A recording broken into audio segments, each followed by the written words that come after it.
A sold-out crowd packed Consol Energy Center with extra energy, fueled by the Penguins' perch atop the Eastern Conference, the struggling Rangers in town and the street.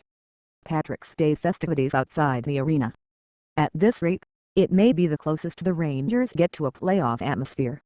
A mini-slide has turned into a full-blown funk, threatening their postseason hopes in this lockout-shortened season.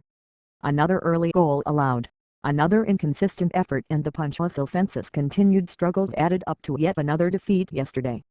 The Rangers' third straight loss and fourth in 5 games was a 3-0 blanking at the hands of the sizzling Penguins that plunged them deeper into their current slump. The good feelings from a recent 5-game win streak have been washed away, as the Rangers have scored 2 goals in their past 3 games. "It's gut check time, pretty much," Dan Girardi said. "We have to find out what's going on here," played with some serious desperation. The Rangers finished their 4-game road trip 1-3-0 following their third loss in as many games this season to Atlantic Division leading Pittsburgh, which has outscored the Blue Shirts 12-3 in their one-sided meetings. The Penguins are riding an 8-game winning streak and have taken 7 straight from the Rangers. The Blue Shirts have picked up just 2 points of a possible 10 and would be out of the playoffs if the lockout-shortened season ended today. As it stands, just 21 games remain for the Rangers to find the form that has eluded them much of the year. "We can't come up with excuses," goaltender Henrik Lundqvist said. "We can try to look at different things and try explaining different scenarios, but bottom line, we have to be better. It's painful right now."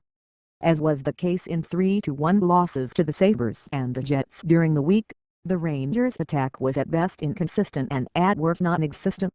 There were large chunks of inactivity, and while the Rangers tried to create traffic in front of Marc-Andre Fleury's 23 saves, the Penguins did a fine job of preventing that. "We've got to work through it and try to find our way here," Coach John Tortorella said. "We just need to stay together as a team. We have good people, we just have to have some good things happen to us, and hopefully we can go that way." For the third straight game, the Rangers' December 2nd 28 points yielded an early goal, the Bo Bennett slap shot beating Henrik Lundqvist 5-hole at 1:30 of the first period. The buzzing Penguins dominated the opening period, outshooting the Rangers 13-4, and if not for Lundqvist turning away Sidney Crosby, Pascal Dupuis and Chris Kunitz on point-blank opportunities, the rout would have been cemented earlier.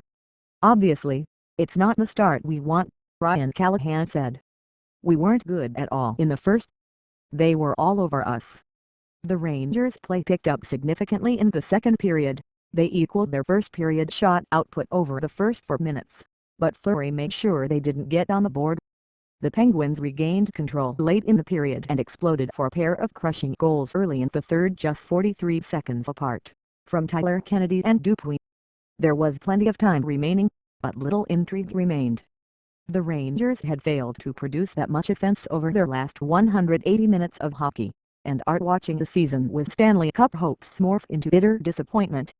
Rick Nash was hit by a shot on the right knee early in the first period and went to the locker room, but returned shortly thereafter. "I'm fine," he said.